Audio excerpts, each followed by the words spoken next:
If you're born without wings, do nothing to preclude them from growing. Get up early, work hard, it won't hurt. Your mind will be busy, your body active. Coco Chanel.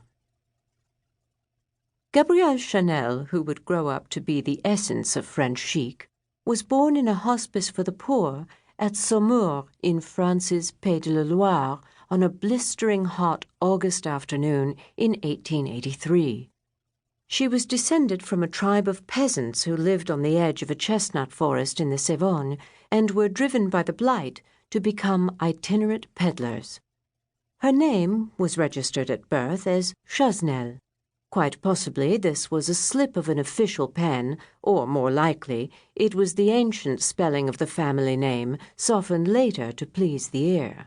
The added S would cause some confusion in later police documents.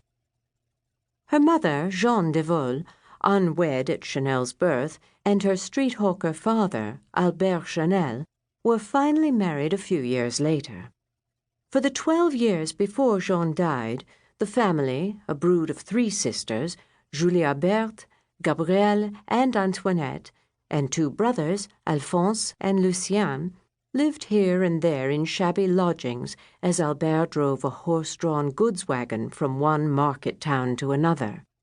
Upon Jeanne's death at age 33 in 1895, Albert put his 2 sons out to hire on a farm and sent Gabrielle, aged 12, and her 2 sisters to the stark Corrèze region of central France.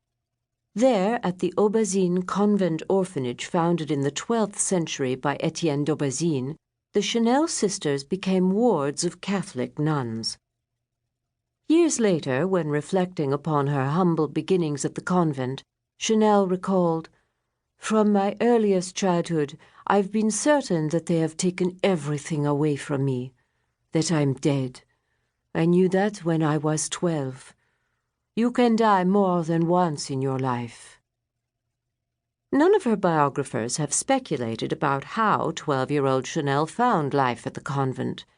She never talked about her years as a ward of the nuns or about the long years of Catholic discipline, the hard work, the frugal life. At the time, Catholic doctrine and theology stressed sin, penitence, and redemption. We also know that at the turn of the 20th century, Catholic institutions such as Aubazine indoctrinated Catholic youth to loathe Jews. Chanel was no exception. She was often given to anti-Semitic outbursts. Well-known French author and editor-in-chief of the French fashion magazine Marie Claire, Marcel Hedrick, tells of a conversation he had with Chanel over his book, And Moses Created God. Chanel asked Hedrick, "Why Moses? You can't believe that ancient stories are still of interest. Or you hope Jews will like your story? They won't buy your book."